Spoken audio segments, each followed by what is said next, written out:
Chelsea star in 2 thrillers as Jackson scores 4.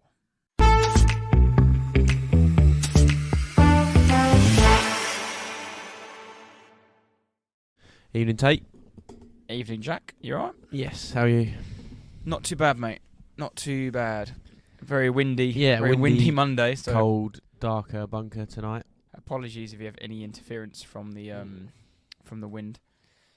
I'll try and sound a bit louder this week. I think I was in the corner of the hump after. It does. Sound changes all the time, but don't know. Just keep going with it. We'll be fine. Did you have a nice weekend? Yeah, it was alright. Apart from football. Yeah, it's just congratulations to Man on 5 on the Yes, lovely of wedding. course, We kicked off the weekend on Friday. Yep. He's on his honeymoon now, isn't he? Where'd they go? Mauritius. Oh, Nice. 2 weeks. I know as well. Yeah. Much rather. When it gets be dark here at 4 o'clock. there. Yeah. I thought that this morning when I got off the train. I've had 2 days off work, or 4 days including the weekend. Raining, cold, miserable. So, do I need this? Can't I just go abroad There's something somewhere? else there must be something else out there. Jim's probably listening all the way in Perth, Australia. Yeah, there's got to be more out there, surely. Hopefully you can pass along to a few Aussies. Yeah, it could be. We got on the charts the other day in the old Did Aussie we? charts, yeah. 128th in the Nice. Australian football news charts. Quality. So. Well, Jim, do us a solid, mate. But let's start with the teaser. And as obviously we all watched yesterday's bonkers game, Thiago Silva scored on Sunday, becoming the 4th different player to score a Premier League goal while aged 39 or older. Can you name the other 3? Veterans of the game. I don't know. Did you see that on Sky Sports with Mike Richards and Sturridge? The 5 players that won it all basically? I didn't know if you were going to ask that, but obviously It not. was it Alvarez Premier won. League, FA Cup, Yeah. Champions League, World Cup. and the 4 in it. What have you said? Premier League, World Cup, FA Cup, Champions League. Yeah. Yeah. I knew Pedro was one. Yeah. I wouldn't have said. Henri's one, isn't he? FA Cup, Champions League. Yeah. World Cup. Yeah. Alvarez, obviously, they kept going on about That him. was 3. I kept thinking Fabregas, but he never won the Champions League. Vieira, has he won the Champions League? No. Has he not? No. Not with, I can't remember who the other 2 were. No, I can't remember. I thought you'd ask that, but yeah, you haven't. Maybe Kante was one. N'Golo Kante. Was he one? Yes, Kante would have been one, yeah. But yes, anyway, we'll come back to your question. We divulge. The podcast this week will start off, part 1 will be the week that was for Tottenham Hotspur. There were 2 crazy games they were involved with. One on Monday night, which we never covered because obviously the podcast was on Sunday. And then we'll chat about the Saturday game away at Wolves. Moving on to part 2, Chelsea versus Man City, our views and thoughts on that game, and maybe a bit about Arsenal's week as well. And then ending with the usual winner-loser, team of the week, and all the other good stuff we do. But there's only one place to start, and that's at the Tottenham Hotspur Stadium last Monday, a week ago today. Yep. It would have been approaching kickoff, or been an hour before kickoff. What was it like in the ground beforehand? It must have been a very confident it's very atmosphere. different until about 20 minutes in, but I would say there was a lot of people that were very confident and like saying, I feel I've never felt this way about Chelsea and all the rest of it, but we're still well aware of what the situation we were going into, but it was like teed up. If we win, we could do this, and we could be so many points clear, and so many points clear of Chelsea for the first time ever. And it was all those little things were adding up. And yeah, we were fairly confident, and we started the game brilliantly. We went 1-0 up inside sort of 5-6 minutes. Son scored about the 15th minute offside, but at that point when that ball rolled in for Son, and alright, he was offside, but we thought, right, it's gonna be 3-4, 5-0, comfortable, we're absolutely destroying them. And then everyone knows what happened. It was absolutely ridiculous game of football. But yeah, and even the fact it's Chelsea and it was Poch. But to be fair, Poch, the reaction didn't really get to him because of what was going on in the game. And we were comfortable in that first 2 minutes and we were buzzing. We were so good. It was Poch wasn't even there. And then the game took over and players did some stupid things and ridiculous things happened. So Poch again just went under the radar, and it was as if he didn't exist. And Yeah, it wasn't. He didn't get a clap. He didn't get a boo. He didn't get nothing. It was just like, yeah, everyone was more concerned with the game. Yeah, more things went obviously centre stage than the Pochettino relationship. I didn't actually watch the game at all until I watched the first 15 minutes. I think I turned it off as Son's goal went in, and I saw it got disallowed as offside. And then I thought, I can't watch this. Yeah, it's just been onslaught. It wasn't onslaught. You scored a deflected goal, and I thought, oh, here we go. I don't want to watch this. I don't want to get myself in more of a rage than what he was on that weekend of football. Yeah. So I turned it off, and I actually looked back at my phone about an hour and a half later and saw 2-1 Chelsea. I thought, oh, okay. And then I got into bed, and it was the 90th minute, and it was still 2-1. And it was on because I've got a little iPhone 6 still. I was sort of squinting at it. And I kept seeing Chelsea go through, and I was like, what's going on with these? And then I obviously saw in the little corner the two red cards. But let's start with the challenges and the... So it was a doggy. A doggy was the first one, wasn't it? He got 18th minute, he got his first yellow. Oh, no, God, yeah, Christ, it was the one that should have been a red. Yeah, sorry, of course. Mike Oliver, who's a disgrace, by the way, gave it as a yellow card. I think they did look at it. They did look at it, yeah. Yeah, and to be honest, that one for me, it sounds like a bit of a cop out. But you obviously, when you're there, you don't see it on the screens and stuff. You don't see the replay.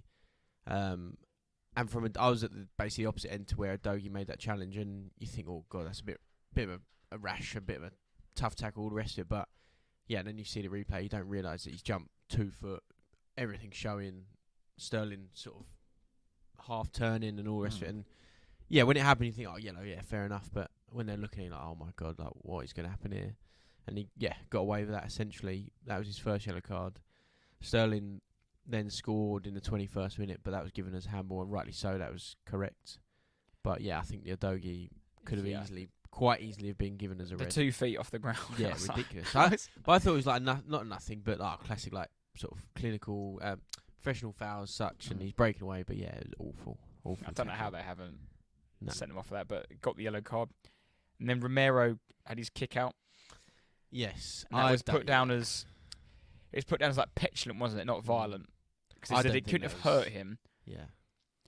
But then the tricky bit is I think we've grown up being the age we are in England fans. We've grown up as knowing that as a red card through Beckham's one against Simeone. Like, it is pathetic that is a red card, but I think throughout football we've known, and the rules change all the time. Like the old, it used to be any hand above like shoulder head to the face was an instant red card. Now it's like, unless you're Casemiro, you get away with it. You can strangle people and I don't think the Romero stamp or the kick out, whatever was, it's not a red card, and obviously the ref doesn't do anything in the moment, so they can't give a yellow.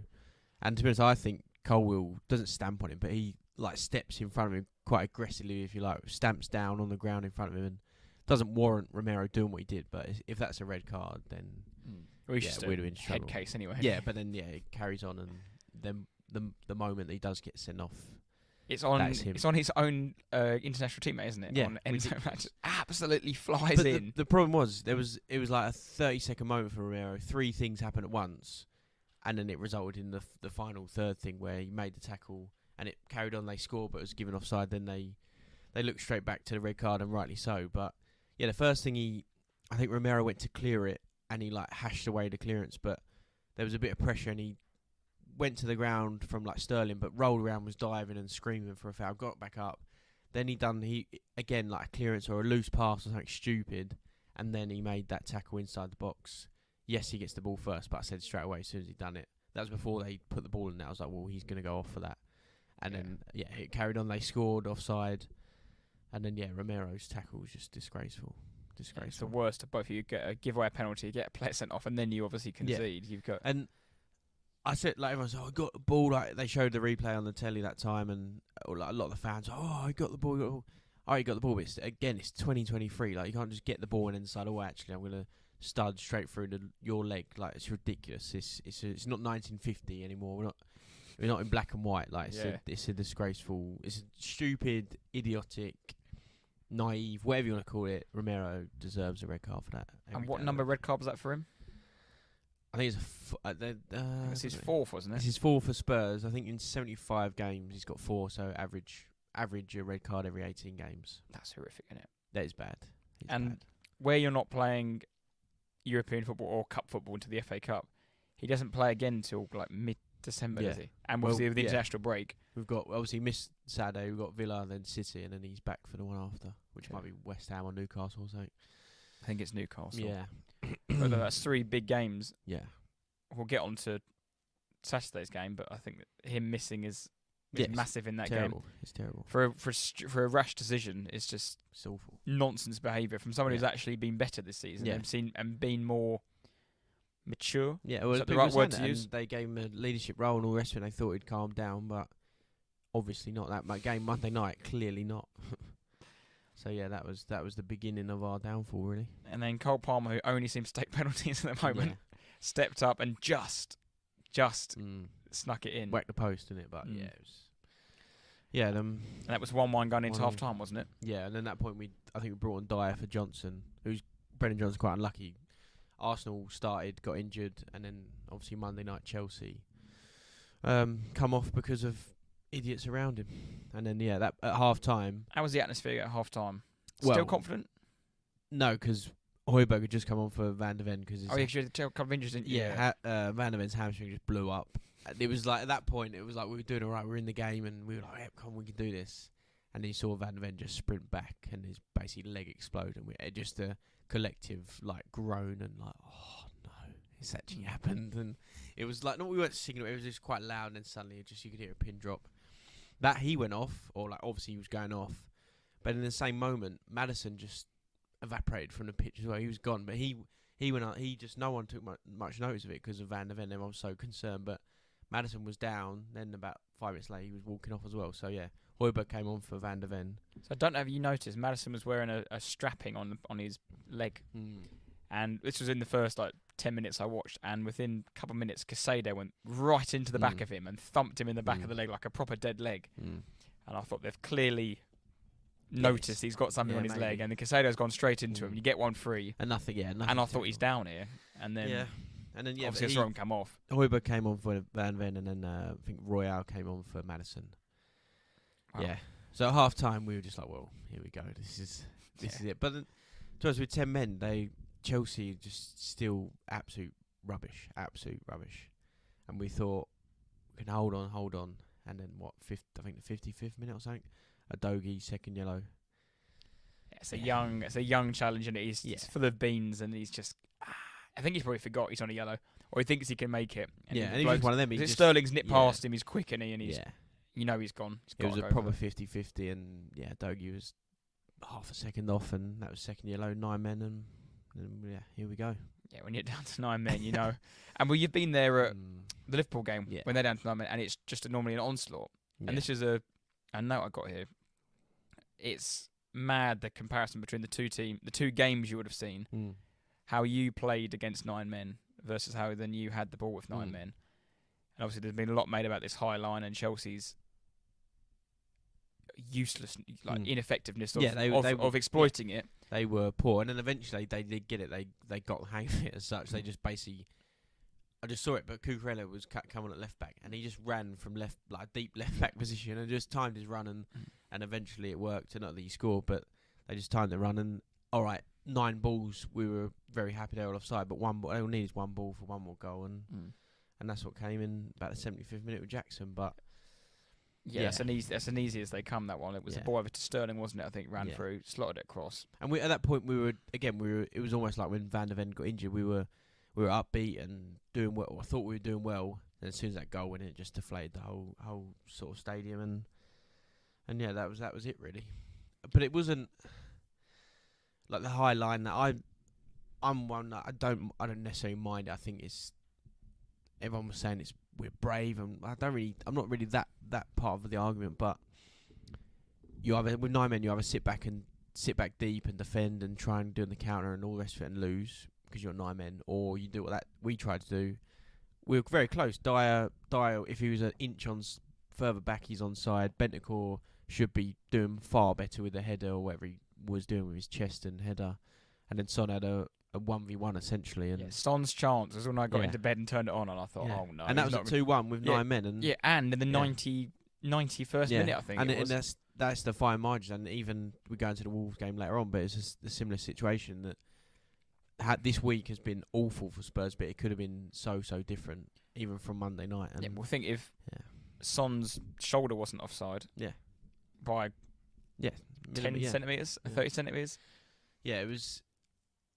And I explained what I feel about the players and all the rest of it. But in that moment of Monday night, it was fine. Like with Dyer, Højbjerg, it was almost backs against the wall. And like, right, we can get behind it. We just got to get behind the team, and we've got 9 men here against Chelsea and Pochettino. All the rest of it, we can do this. But yeah, it was obviously a very, very tough task. But it was more you could take losing Chelsea, get over it a day or two. You're obviously gutted, you're frustrated about the result, but that happens. We lose. We play anyone, we lose. It's irrelevant, but it's the aftermath of when you realise the cold light of day what's actually happened to our team in 90 40 minutes. 90 minutes of football. It's just ridiculous, absolutely ridiculous. Yeah, and that's the point I was going to touch on, but quickly, you can bet the officials and VAR were hoping for a quiet night after their shit show on Saturday night, and then 5 disallowed goals. Obviously, I think they were all correct. Yeah, 2 red cards, 2 obviously other dangerous tackles, and they were looking at James as well for Chelsea. Even that's a VAR check, another check for the elbow they were looking at. It was just ridiculous. But on the ref, again, you go from the weekend and then you go to Monday night. Michael Owen might as well not been there. He didn't actually make one decision. He didn't look at anything. He didn't look at the dog and think, "Oh, that's a red card," or he didn't even see Romero's. I saw it from the stand. Like he missed the penalty. Forget the red card. I've had a few beers. I'm like watching the game one eye. Like I said straight away, Romero's off it. That's got to be a penalty. So Michael was meant to be the best in the country in that moment and in the best position to see what's going on, and he doesn't make a decision. The VAR just did everything. It's so funny you make that point about him being the best in the country. That's exactly why I think Arsenal had him on Saturday. Well, After Arteta's ran and he went mad, they thought, well, we can't let anyone else. But he's not. He's rubbish. So they put him in charge. And again, Arsenal from the weekend, the Vieira red card. He was hesitant in giving that. I'll tell you what, that challenge looked 1,000 times worse in person. Yeah, and I'm sure he's. I thought he went and did him him badly. And he just. But it doesn't look looks nowhere near as bad on replay. Like, it looks like it's a red card. Yeah. But in person, I thought. Yeah, when it first happened. Jesus, but he doesn't do it. That? The ref just does. They just. It's just awful. It's just almost boring to talk about. But yeah, like I said, Spurs after the Monday night, we've essentially in one game we lost 4. Arguably this season our best players. Van der Ven, Romero, Maddison obviously off injured, and Udogie getting a red card. And yeah, within Tottenham and Tottenham fans, you'd say they're probably our 4 best performers so far this season, all gone within one game. So well, that's exactly a point I got here. Just moving on to the Wolves game there were 4 changes to the team versus Chelsea. Interestingly, that Brennan Johnson was the only new signing to start. Injury suspensions obviously a part of that. But I thought, seeing that, Wolves will be licking their lips here. Yeah. Seeing the team that played, your 4, like you said, your 4 most influential players, arguably this season, were out. And I do personally think that's probably why the game went how it did go. Yeah, definitely. Because 100%, it was 100%. And it will continue to 2-3 weeks, 4 weeks. The note I've got here was that was just a carbon copy of Spurs last year. Yeah, that was the Spurs 2022-23 performance. 100%. And where you got a goal and just sat back. Yeah, 100%. It started off brilliantly, like you said. Johnson scored. Porro played nice ball. We thought, and again, it was that we went into nice Saturday. goal, wasn't it? Yeah, it was good bit of football. Went from left to right, got it, pulled it back across, and we scored. And we thought, I didn't actually watch the game. It was my niece's first birthday party, so there was a lot of lads there that are a few Tottenham fans, so we were trying to get updates and whatever else from people that were watching it. But yeah, and they were the lads. I'm saying that point because the lads that were watching it were saying exactly what you just said. It was slow. It was backwards, sideways. It was essentially like we just reverted back 12 months and we got contact. It could have been contact. It could have been Nuno. It could have been Mourinho in charge. And yeah, it was just what we've been seeing and what we know all too well. I mean, I'm saying this with the biggest Arsenal hat on I could put because obviously I went to the Burnley game. I arrived at the pub about 12:45 5, something like that. So the goal had been and gone. So I was like, oh, for God's sake. Got in a pub full of Arsenal fans watching Wolves. So obviously we're all cheering. You've been there in Arsenal. We're all cheering Wolves on. So in my head, I'm already thinking, right, Wolves are just dominating here. Watched pretty much most of the first half there. Then walked to the ground, watched a bit on the TV, walked around the ground, watched a bit more on the TV here and there. But the bits I was watching was only Wolves. They were just Wolves, Wolves, and that's Wolves. all I heard. Was, Spurs had the Wolves odd counter-attack, and you've seen it on match day with Son had a chance, and I think Lo Celso had a shot. Didn't he? Note on here, Lo Celso ? Where the hell has he been all season? Yeah. And like, is it just because he's got injuries, or is he been injured? He's come in. No, just fully. He's not part of the Ange and they just don't want him to play. He's not part of it. He doesn't come off the bench. Yeah, and you see that in our side, and that was the main issue with us. Is like, sorry, just dropped there. The back four just been totally dismantled. So we had three changes to the back four for Wolves, but that was our main concern because the midfield, obviously, yes, Maddison's a huge miss, but in theory, our midfield and attack wasn't much different or very similar to what we've already been playing. Yes, Højbjerg coming in is a huge drop, but we weren't too concerned with that. It was just more the back four, and yeah, it was just Dyer next to Davis is just never good news. So the back four was it Royale left back, wasn't it? Royale left back, Porro right back, Dyer, Davis centre half, and obviously Vicario in goal. And you think, don't wrong, Porro this season has been very different. Even Royale in the role that he has been employed in is similar to Højbjerg in that they come off the bench I think that was Højbjerg's first 90 minutes, and I said earlier on this season that comes on, does a little job, 20 minutes, 25 minutes, 15 minutes here and there, that's fine. Like that's what he's capable of. That's what he should be there for. And Porro, like I said, has been very different this season, and he's been quite positive for us. But in the game Saturday, like you said earlier, but you've got that back four, you've got Højbjerg in front of them. They're all part of the mess that was previously last 12 months, whatever it's been 2 years, and we know all too full well that what's going to happen with Dyer, what's going to happen with Davis, and you got a triangle there of Davis, Dyer, and Højbjerg, and we all know what can be produced there. They're not high pressing, they're not energetic, they're not fast flowing football 1 and 2 touch. They're nowhere near what we've had so far this season, and we knew that this was going to happen if they're going to play together, and I can only see it going that way for the next 3, 4, 5 weeks, wherever it will be. And that's obviously the shame for Spurs when they have a shallow squad and their key new signings that have improved them massively, and that the style of football like you've been playing and what you've been trying to implement on the pitch, once they go, like Maddison, big miss, a doggy for out. They're just different. He's been a game changer, really, from the left back. Just made a difference. And Van der Ven, for example, has, from an outsider, knitted that defence together. Yeah, massively. And he's helped Romero next to him. Where he's helped Romero, and he's also, I think, he plays on the right, doesn't he? Or left side, yeah. And he's helped a doggy settle in, and he looks more settled, and I think the whole back four looks a better unit. I mean, I can only use an example last year when we lost Saliba, when Saliba bust his back, and they put in Rob Holding. Yeah. No wonder we looked as a calamity. And that's what for a bloke who hasn't got a single Premier League minute for Crystal Palace this season. Yeah, and that's my point now, is that everyone says about the depth of your squad is not good, and then a lot of Tottenham fans suddenly turn to leave and go, that's why you should buy this. But no, like, we've lost 4 of our best players this season, starters. Like, no team can comprehend that. No team can account for that. And you just said it there. Last season, you lost Saliba. You realised how good he was and how effective he was in your team. You lost one player. You go to City, you need it. It's a massive performance. And Holding played in that game. Played at Anfield, played at Liverpool, played at... This season, Rodri for City. They lose Rodri. They lose 3 games in a row. Man City lost 3 games this season in a row because Rodri was not in their side. He hasn't lost a game for 38 games. He hasn't lost, I think they said yesterday, he hasn't lost at home since February. He hasn't lost away since March when he's played. How... Yeah.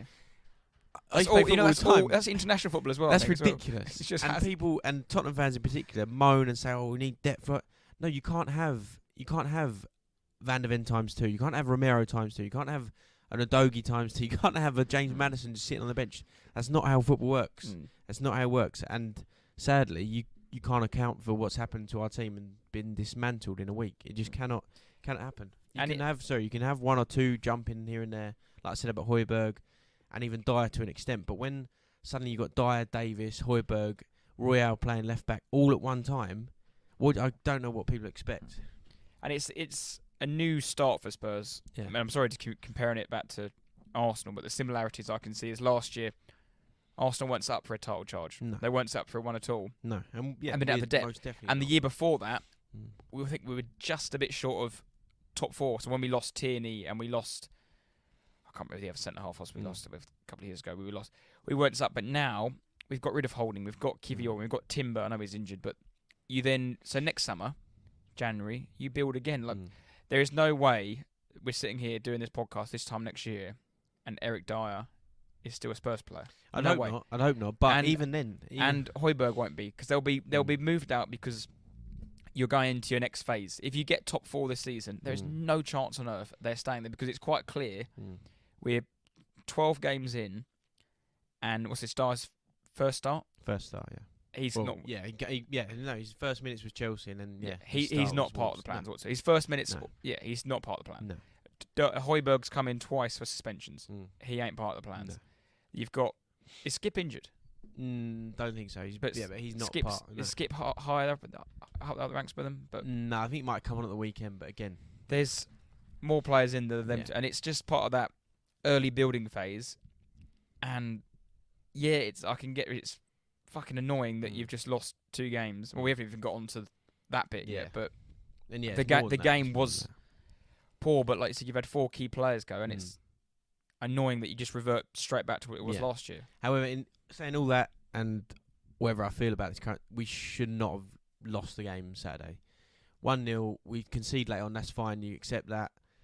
But again, those players we just mentioned, they should be big enough and ugly enough. Then surely that classic, more experience. It's 1-0, we're away at Wolves. We can't be, all right, the manager might want us to play and do this, do that, but it's 95th minute, whatever it is, just lump the ball long and you see the game out, you get the draw. Yes, you're frustrated, you conceded, but bloody hell, that's better off than losing 2-1. That equaliser is a joke, though, isn't it? Yeah, how good is that goal?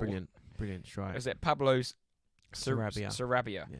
The left foot touch and right foot finish, and I'm telling you now, Emirates went fucking mad. I bet it did. Yeah, I can imagine. We played Burnley at home. I tell you, them 2 goals was the loudest that ground was all game. Yeah. What a finish! Yeah, it was good. And then, because as he scored, the official put +6 up, and everyone around it was like, "Oh, you can do this." And I think it just went like you just said. And I think you texted me and said it's inexcusable to be in the 91st minute 1-0 up and lose that game. Yeah, you can draw. Yeah, you can draw, but you'd be gutted, you'd be annoyed, and you say. And that last 6 minutes was ping pong ball, and it was unacceptable for Spurs. And it came here, it came there. I think Pentacore got booked. Yeah, I think you might have had a chance with Kulusevski going through or whatever happened, and then. The nonsense of that quick free kick was. I think Højbjerg was there, his arms up in the air, complaining. He gave her the foul. That's what he does. And we're just moaning. Turn his back. Didn't have a clue what whoever the ball was. He played it was in the centre half. Great quick thinking out wide to. I think it's Sarabia, whatever his name is. Slipped the ball in. Dyer's all over the place, trying to play offside. Yeah. And ironically, it was like 30 seconds before Davis had just been given man of the match, and they're all like statue. Yeah, he got man of the match on BT. God. Oh my God. My mate Darren Fletcher gave it to him. All stood still, and then also stood like statues. Mario Lemina slipped in, great finish, slid it in, and then that was it. You've gone from 6 minutes of because a 1-0 win. Don't get me wrong, 1-0 win away at Wolves, who I think the league table is doesn't particularly tell them the full story. They've been done hard. Yeah, and they've been very good. They beat Man City. They drew with Newcastle all at home. So. Yeah, it's just the way we go about it. Like you said, 1-0 up. Going into the international break with a 1-0 win away from home, and you would have been top. You'd have bounced back from the Liverpool, from the Chelsea game eventually. But unfortunately, the note I've just put, and I've underlined it here again, is that just stunk of last season. Yeah, no, it's 100%, and it's. Like I said before, but we know full well about Dyer, that all these sort of players that when they play, we know what's going to happen. We know they don't need another opportunity. Got a new manager, don't need to give them another opportunity. and he hasn't done that. Apart from the cup game, and again, Yeah, you showed what and they you did saw there. that he made 10 changes and we're awful, and then Wolves, that happens towards the end, and I think now, I hope so, and maybe he's thinking that way, but I think he has to play, he has to get rid of Davis or Dyer and play a youngster. He has to. We don't gain anything from playing a Dyer Davis. Like, one of them has to play because of limited numbers, but I think that the Phillips we bought from Blackburn, I know absolutely nothing about him, but he's young.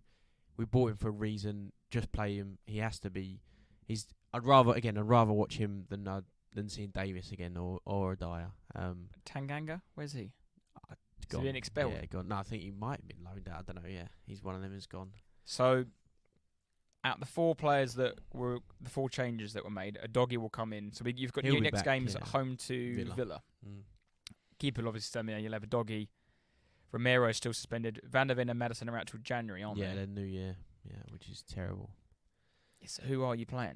Like you said, your Blackburn centre half. Yeah, I think. Has he played yet? No, he hasn't played.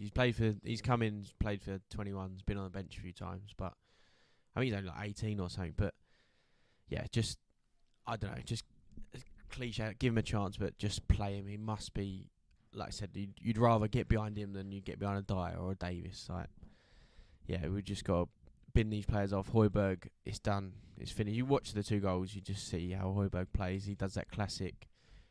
He does that expression of like puts his arms out, tells everyone to relax. Oh wait, it's in the net. It's 1-1. Oh, it's down 2-1, but relax. It's okay. We got the Viking. Like, please give it over, gives me mate. Mustafi vibes. Oh, absolutely despise a bloke. Always blaming others. Yeah. And then so let's think of some positive news. Bentancur has come off the bench the last 2 games. Yeah, and that is another issue. Not an issue, but I'm buzzing he's back, but he's not ready to play. He's had a horrific knee injury. He's not like we're asking too much of him if we think we can just slot him in and play. And at the weekend, Basuma had a stinker. Star wasn't good. Like the players that have been good didn't perform Saturday, which doesn't help.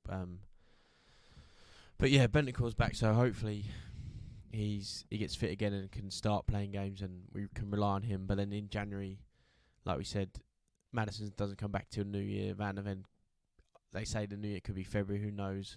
And then in January, Basuma and Sarr go to the AFCON. I think there's the Asia Cup as well. Yeah. So Son will be gone for a little while. So yeah, it's not looking good. Would you revert back to the dreaded 5-3-2 or? No, I'm joking. I do think. No, I'm just trying to think to get rid of these injuries. I'm thinking a doggy wing back, Davis left centre half, Dyer middle of a 5. Nah, I think Royale as a right one. No, just keep Pedro as a right wing back. I'd play less defenders as possible. Just keep them away from the pitch. Yeah, I'd play Porro, Phillips in the middle between him and maybe a doggy can play left. Just play 3. But no, I think we'll be absolutely fine. Now is cemented that season that we are just top 6 is the not the minimum requirement, but we should be more than good enough to be top 6, and I think we will be absolutely fine and we'll be fighting right up there. But yeah, I just think now all of a sudden Aston Villa at home is now a huge game, because if we don't get a result there and we go to sit in, inevitably we should get absolutely smashed. That's 4 league games without a win. But yeah, normally quite good against Man City. Nah, imagine that. Oh God, Haaland licking his lips at Dyer and Davis, and then Højbjerg. Oh, I'm sure you've had worse Spurs teams go there and definitely nip a result. No, we can't. No, not possible. Yeah, so at the moment you're sitting in 4th, 26 points, a point above Villa. We started brilliantly, and that's the thing. If you said that at the start of the season, 4th, going into this international break, only lost 2 games, on the points we're on, right near the top of the West, you're like, bloody hell, what a start we've had. But because this week has been such a monumental implosion, it just feels like we're getting relegated. But yeah, we'll be fine. That is the beauty of football. But just a quick one before we move on to the next game. Just want to say, give Gary O'Neill his flowers. We've got his second big result at home, and that bloke. I mean, I know Arteta imploded last week and went nuts, but I think Gary O'Neill has been. He could have done that at least 4 times this season. But he's just almost like you said, I think the other week, but he just moved on. He's like, sod this. He said last week against Newcastle, because I went to the referee's locker room, wherever it was, and said, "Have you watched it? How was that penalty?" He goes, "Yeah, I've watched it back, and it's still a penalty." And he said he took a deep breath, And just and left. He goes, if he still can't see it now, he's what hope have we got? Yeah, he's a very, very cool, calm, and collected character. Because that's ridiculous. Yeah. But no, well done, Wolves, and there was that Lamina goal. The place went. Yeah, the place went nuts. And you see the clip of O'Neill in the change room after. Yeah, totally different side to it, and obviously how they felt. But yeah, they basically didn't give up and nicked it right at the end. Right, shall we move on to Sunday's we can. mayhem? Yeah. What did you expect going into this? So Chelsea have played Man City the last 6 games and not scored a goal. Yeah, again, going about Super 6, but I said 3-1 City. I just assumed normal service will resume. Man City will, turn up and beat them. And Chelsea were pretty good, weren't they? They were, like they have been against Arsenal. To us, Chelsea have matched. Basically, what I see with Chelsea, they match who they play against. Yeah. And when they play against shit, they're shit. Yeah. It's very similar to It's very similar to when Poch was at Spurs, and especially in the early stages, we were very good against the big teams, but we struggled massively to the classic breaking down the likes of a Brentford and I don't know, maybe a Sheffield United, that sort of scenario. And they were. To be honest, on Monday night they were not good against Tottenham. I don't care what they say. Jack Scott Adrian, they were awful. But Arsenal and Man City at home, they've been very good. They're playing a bit of, I call it hero ball. They run around and underdog football. They've got underdog players in there. There's a lot of effort. Whoever Chelsea play against, I do think that midfield is pretty solid. That the little triangle of Enzo, Caicedo, and Gallagher. Yeah, they're good players. They're 200 million. Yeah, that's what I'm saying. They're good players. Caicedo and Fernandes worth 200 million. A point I did want to make is I do find it quite funny how everyone seems quite shocked and maybe surprised that a team that spent £1 billion might actually be okay at times. Yeah, with arguably people say one of the best managers in the world. So they're actually shocked. Oh, but I don't know. But I think Pochettino coming in, like you just said, he did well against the good teams at Spurs. And Chelsea have won 4 points in 10 games against the quote unquote big 6. Last year I think they got about 4 points from the whole game. So they've already equalled their tally from last year on that. And the game was just nuts. Like Chelsea could have had a chance, and then City had a chance, very end to end. First real talking point is the penalty. No one really knew what was going on. Thought it was a corner because Silva headed it over. Yeah, the TV just carried on. And then Anthony Taylor, who's had 2 shockers in 2 weeks, gets the biggest game of the weekend. Yeah, again, going about the rest, but how does that work? He gets demoted, so he gets, like we said the other day, gets put to a championship turn up and see Anthony Taylor, he's been demoted, why do you want him, blah, blah. But wait, we'll just give you the biggest game of the weekend, Chelsea-Man City. And Chelsea fans despise Anthony Taylor. Yeah, they don't like him anyway. Yeah. And for you, penalty? Yeah, 100%. I said it in the chat, but it's one of them. If it's Son, I want a penalty. If it's Nketiah, you want a penalty. It just is, and it just is. They were tugging and all the rest of it at the start, but Haaland's nowhere near the ball and he fouls him. It's a foul. I do think it's harsh, and only when I say it's harsh because you don't see him getting it all the time. Most of that time it goes unnoticed, exactly the same as the Rodri one 2 weeks ago at Old Trafford. That happens every week. Yeah. And if you want to get into it, then that should be a penalty every single week. I agree it probably is a penalty, but the reason I say it's harsh is because the inconsistency of giving them is so sporadic. It's a joke. We're going to other decisions as well, but it's so many things that happen, like the diving that always goes on. And I always seem to be always going on about it, but it happened again at the weekend. Happened Monday night. Sterling dived twice, blatant dives, not given a foul, not given a yellow card, but I think that's a foul on Haaland. And Haaland stepped up, slotted it away, 1-0, and I thought, the floodgates are going to open here. Yeah. No, I was the same as you. I just thought, well, here we go. But importantly for Chelsea, they got back into it pretty much straight away. Corner ball, I think it was Gallagher took the corner. Yeah. Glancing header from Thiago Silva, who, like we said in the teaser, became the 4th different player to score a Premier League goal. 39. He's played nearly 100 Premier League games for Chelsea. That's like a joke. Yeah. It's been Lampard signed him. I think was one of Lampard's first signings back in pre-lockdown, I want to say. Season before. And even then, he's considered old when he first Yeah, signed. I think it was the like oldest. 35, 36. I think it was a year. I think it was 1 year older than David Luiz. I think we signed David Luiz and they signed Thiago Silva. I don't know which one got the better deal there. Yeah. And then Sterling. I think it was a bit of a Reece James had a bit of a run, and who was the left back? Garvey had a bit of a stinker yesterday. He had a caught between his teeth, caught between his feet. Yeah, that was unfortunate for City, lucky for Chelsea, whatever way you look at it. So and played it across, and then Sterling. How many times did Sterling score that goal? Yeah, it was 6 yards out, open goal. Like watching Man City slide it across, slide it in, and I thought as a neutral, it wasn't really a neutral. There was a great tweet actually yesterday I saw. So I'm gonna have to have a word of myself. I've just highly supported Chelsea for two games. I didn't want to say it, but you were. There was a lot of pro-Chelsea going on. City, if you ever want to win the Premier League, City needs to drop a point every yeah, possible but surely chance. You've got to not. No, when you play them in 2 weeks, I want you to beat them 7-0. No, you know. Yeah, I do. You can't. Every because time you will drop points throughout the season. City don't. But you beat them this season.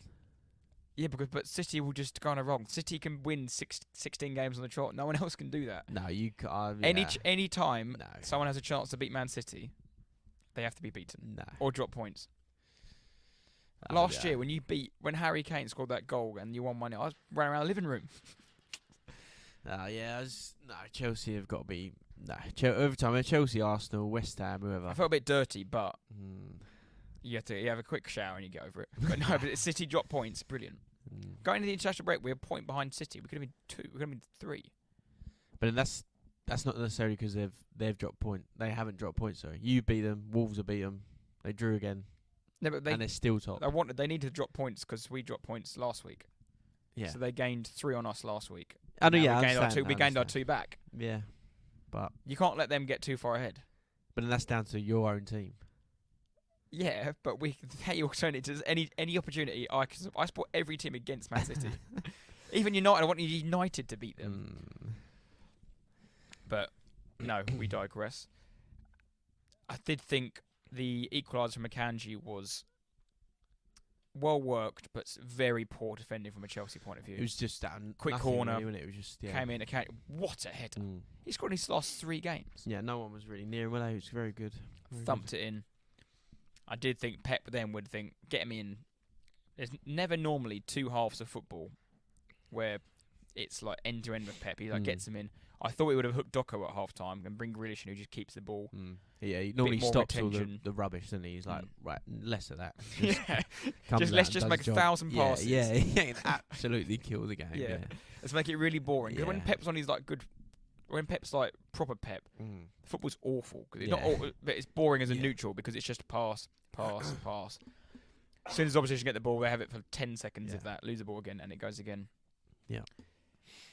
And I was surprised that Nicholas Jackson somehow put him in the lead again. No, was it? Yeah, no, sorry, it was Haaland. No, he scored. Forgot about that. Yeah, it was. They literally came out the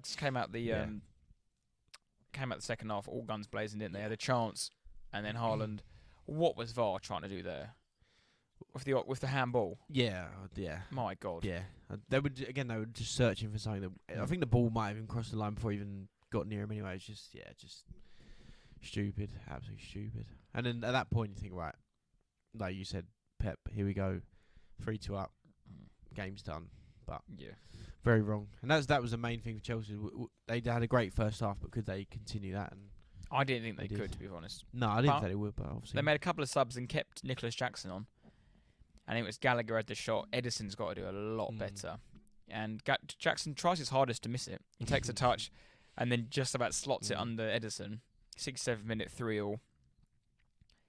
And then Rodri deflected goal. Yeah. I thought that was all she wrote. Yeah, so it was late on as well. Rodri again. That bloke, he's just a joke. He's such a good player. You take him out, they lose 3 in a row.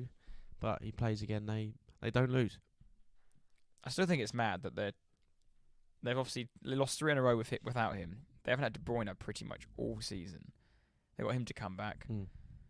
It's just they do have, and that's what I'm saying about the squad depth thing. Is like City are maybe an exception, but even they don't have a massive squad. They obviously have very, very good players all over the pitch and off their bench, but they don't have 22 like unbelievable world class players. If you take, like I said, you take Rodri out, you take De Bruyne out, Haaland goes missing.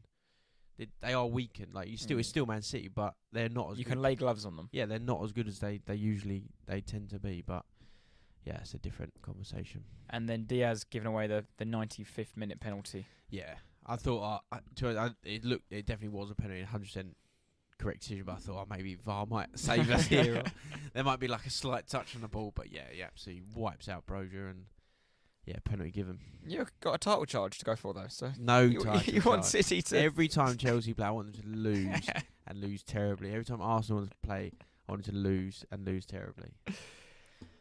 But and then no, Cole Palmer stepped up, and like we touched on earlier, Cole Palmer only scores penalties. Yeah, do they count this year for Palmer? Lovely penalty that was. It's mad though, because I think I mentioned it when they played Burnley. He's now become.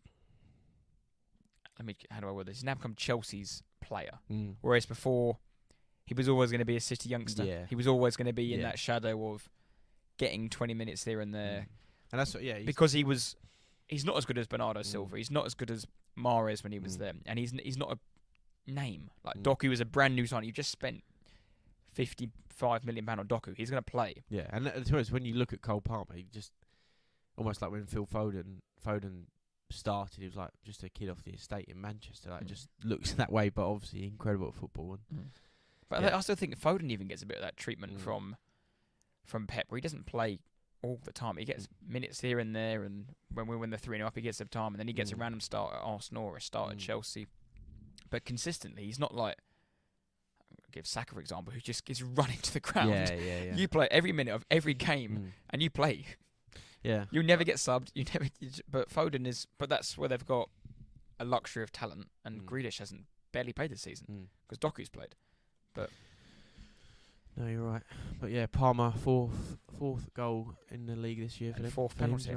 Thoroughly deserved though. I think 4-4 was a fair result. It was just a chaotic game of football, wasn't it? Really. And I was thinking, when was the last time Pep's team conceded 4? And it wasn't since 2020, September 2020, when Leicester beat them 5-2 in the Etihad.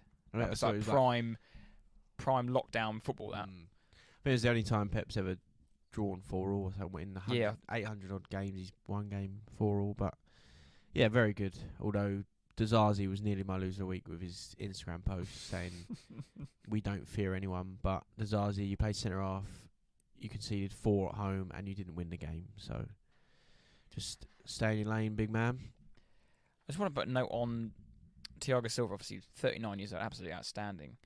They've signed, since he's been there, they've signed for Fofana, Dizazi, that battered Shavy. Where the hell's he been? Like, yeah, been injured? And Colwell's come through, and he still plays, and he's still the number one choice every single game. Yeah, he's very, very good. And one on Reece James. Obviously, it's his second or third start since he's been back from injury. Played 60 minutes. Played quite well, to be fair. Do you think he's got too big? He runs like he's got a bus on his back. Yeah, he is a massive lump, but then do you reckon that's why he gets injured all the time? I don't know. Possibly, there might be science behind it, but he looks because too top heavy. But then because he probably had so much rehab, like he do obviously a lot of gym work, and he's big anyway. He's trying to build up muscles because they obviously that's the first thing you do is like, right, I need to build up muscles around my legs and that. But he is a unit. He is absolutely massive. And then you've got Cole Palmer, who looks like me. Yeah, that's what I'm saying about Palmer. He just doesn't look. Got tiny legs, and he wears these basketball shorts. Yeah, around his ankles. Yeah, he's like, I think he's half or like quarter Jamaican. Is he? Is that true? Yeah, okay, I didn't know. Or Trinidad. I think he's Trinidad, something like that. Right. Just looks nothing like Trinidad. No. But Chelsea, small improvement last couple of games, but I think their real tests are when they play the likes of Brentford. Obviously, they struggle against Everton at home. Where they break down, because I don't see them having a James Maddison, an Odegaard, a Bruno Fernandes who can unlock a door when they're extremely good when you attack them and they're on the counter and the game's lively. They've got Sterling in behind, Mudryk in behind, Jackson who's just a live wire, but I can't see Jackson ever getting the ball, beating a couple of men and doing a quick bit of... And everyone's getting excited about Chelsea now, but because of the week they had. But again, they lost against Brentford. They played us. We had 9 men eventually, and they won the game. And they've drawn a game against City. It was like the Arsenal game. It was full on and it was chaotic. But yeah, they are still 10th, and it is Pochettino's first season. They got loads of new players, lots of things happening, changing around their team. So, yeah, I think they just need to settle down again. But yeah, they're definitely obviously that game against City. That is everyone's tested. Like, right, what do we do against City? And how do we play? And they were good. 8 goals in a week, but like you said, the Spurs game they scored 4, but that's not. I wouldn't. It was Yeah, asterisk. yeah. It was. Yeah, the game would have been very, very different. 11v11. But another note on who has really improved, and maybe that's a bit of Poch, is Sterling. I think he had a pretty poor season last year for his first season at Chelsea, but he's found himself looks back to his best. Yeah, he was under good, Poch. Still can't get in the England squad because Southgate. See what he said? Who do I drop? Who do I pick? Don't pick Jared Bowen. Yeah. But then Southgate's just gone and picked today Cole Palmer, Rico Lewis and Konsa. Just added them to the squad. Yeah, also, how awful is it that you see these 2 cracking games for a neutral in the week, and now we've got to watch England, North Macedonia and England, Malta. I don't take much notice of it, to be honest. I've not. But how boring are the next 10 days going to be? 12 days going to be? Yeah. Awful. Yeah, rubbish. Like, I do not want to see. I don't need to see that. I don't need to see Saka get run into the ground against them 2 teams. A Kane penalty. He'll score. Well, if I was Saka, I wouldn't even pick him. The bloke's on fire for mine. But he'll play though. He just will play and he'll get a penalty and he'll there's just no need to play him. Just play Watkins. Play Bowen. Whoever. But play someone else. There's no need. There's literally no need to play Jordan Pickford again. Like, there's no need. Like, we all know he's going to play. Just play someone else. Yeah, especially against like Malta, aren't they even like? Are they even professional? Probably. I don't watch it. I'm not going to watch it. I'm not interested in one bit. We beat North Macedonia 7-0 earlier in the whatever it was. Right. Should we move on to team of the week? Yeah, let's do it. Right. I'll start off with the goalkeeper, and we went with Neto from Bournemouth. Came back into the squad, I think, after a couple of injuries. He missed a couple of games of injury. Kept a clean sheet against Newcastle. Great result, that, isn't it? 2-0. Yeah, ridiculous. You saw that with Trippier, didn't you? But yeah, they're almost a shock result, if you like. Bournemouth out of nowhere. But Newcastle are my least favourite team at the moment, so they can piss off. Bottom of their group. I said they'd have a stinker in Champions League. Bottom of their group. Yeah, but then they've had a shock of some of their injuries and suspensions and whatever else. So. I couldn't care less. Don't buy a player who's got a betting ban. Yeah, no, that. I mean, do your due diligences better. That's very different, but made a couple of good saves and clean sheet against Newcastle at home. I thought it'd be. There was other ones of Alisson maybe, but I think Alisson's been in a couple of times and no, Neto got the shout. No, very good. I'll take the first defender. We went for Mikalenko of Everton. They won 3-2 away, didn't they? And he scored. Was it the first goal he scored? 1-0. Yes. Yeah. Yeah. Back-to-back goals now. Yeah, and Dyche just slowly they're just picking up results, and they're doing all right. They're definitely better than the current bottom 3. So yeah, Mikalenko slots in. I was going to mention this. Everton are safe. Yeah, they are. Everton are 8 points above yeah. third place from bottom, who won 6, 8 points. I think it's Luton. They're not winning. Are Luton going to get 8 points? No. They're safe. Can't see them winning. And you're telling me Luton are going to get eight more points than Everton are going to get? No way. No way. Yeah, you're right. Everton if you look at Everton's last 6 results, they're bloody doing good. Okay, yeah, doing all right. Yeah, no. Since that Luton game I went to, and I thought, oh my God, they look bad. They've really turned it around. Yeah, Luton, Sheffield United, and Burnley are shocking sides. Yeah, Burnley on Saturday. It was an awful game of football, but they just didn't do anything. They had 2 shots and weirdly, they spelled up the whole away end, but half of it were tourists or just random people. Really? What, Burnley related or just? No, God because knows. when they scored, only half the end celebrated. The rest were filming things, and they didn't care.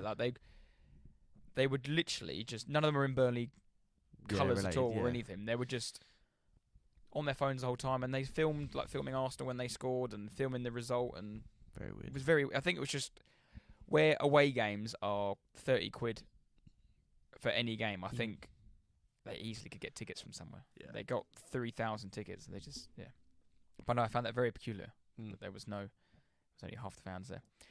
And the other defender we have gone for is Victor Lindelof, part of the most informed team in the Premier League. Yes, I saw that. 4 wins at the last 5. Good Ten side. Hag in. Yeah, good side. Now, clean sheet at home to Luton. Unbelievable performance. Yes. And to get himself a goal, I think it was his second goal for United, something like that. Scrappy goal, but goal on a clean sheet against Luton. I give Man United enough stick, so he can have a present there. Solitary player. We've gone. So I think I've got the fan vote was between Salah and Sterling. I think about 60% for Salah. So Which I'm shocked about. yeah, maybe it's just they love Salah. Don't they? Was it 200th Premier League goal or something? He breaks a new record each week, doesn't he? Joke of a player. So yeah, Salah, first midfielder. And the second midfielder is Cole Palmer. Back-to-back weeks, I think. Nearly back-to-back weeks in the team. Got man of the match in the game yesterday. Another penalty. Great performance, to be fair. And he's actually growing into a really good Premier League player. I mean, he's played more minutes for Chelsea than he has for Man City. Is he?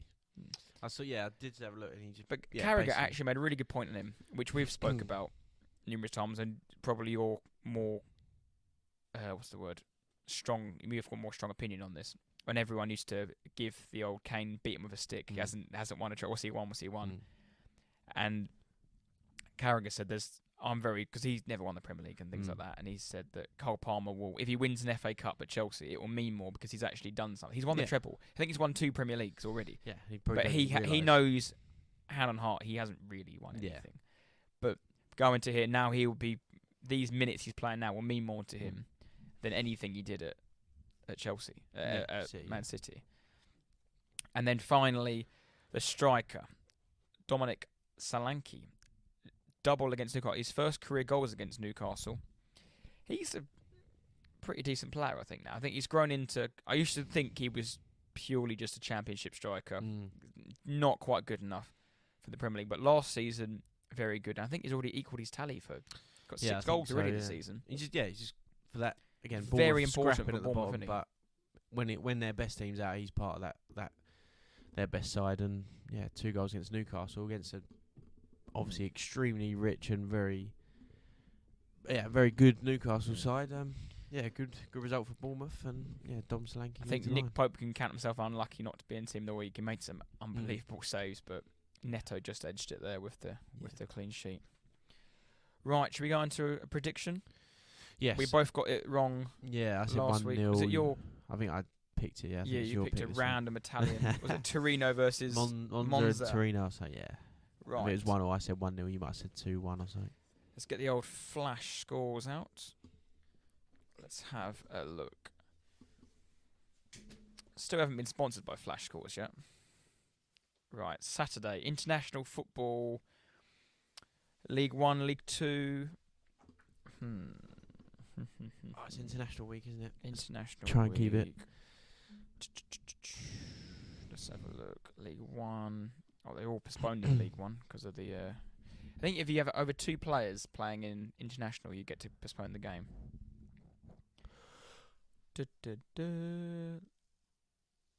Let's have a look. Right, here we go.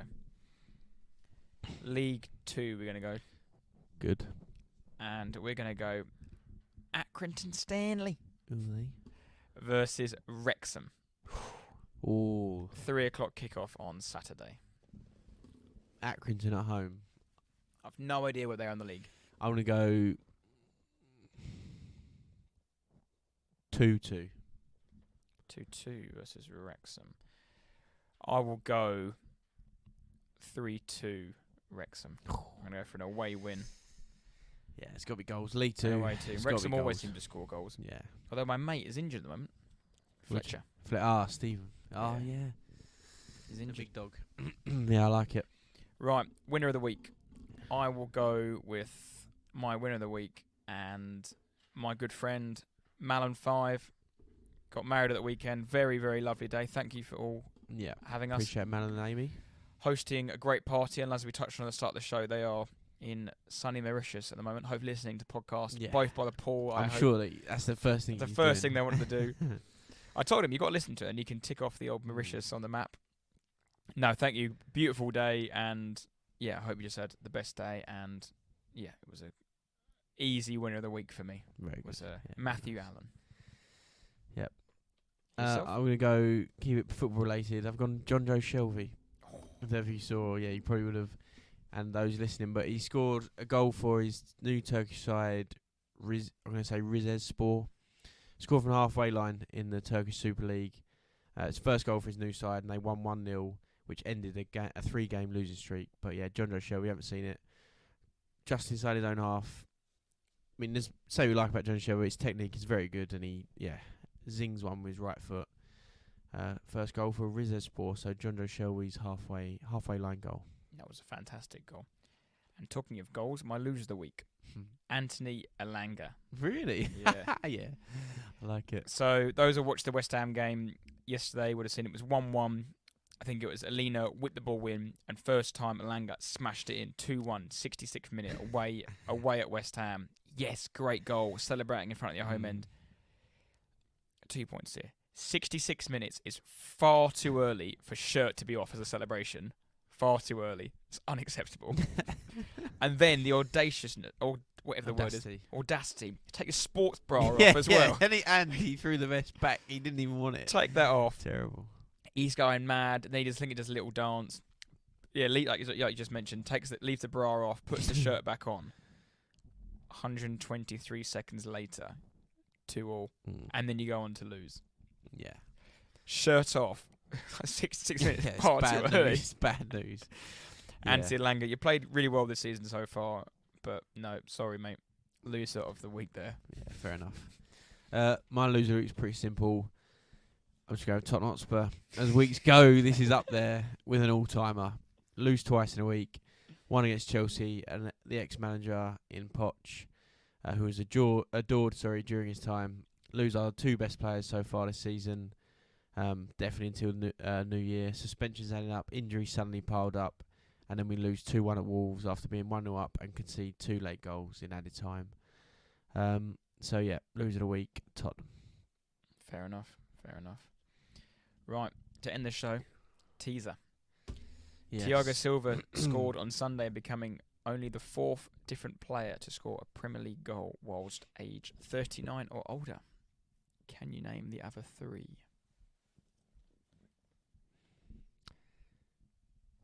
Sheringham? Yep. Didn't know that one. I knew that one. I'm assuming West Ham. Yeah, it can't have been Spurs. I just knew it was him. His name gets thrown about a lot. Sheringham is one, and then I don't know, so I'm going to go Giggs. Yeah. Oh.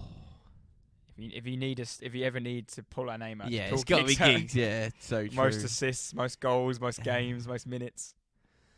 Old. Who's been old and played that long? 39. That is a good age. So there's four players. Yeah. So Okay, you've named 3. Well, Thiago Silva's 3rd. Yeah. 39. I don't think he's even 39 yet. James Milner? No. Well, let me have one more stab.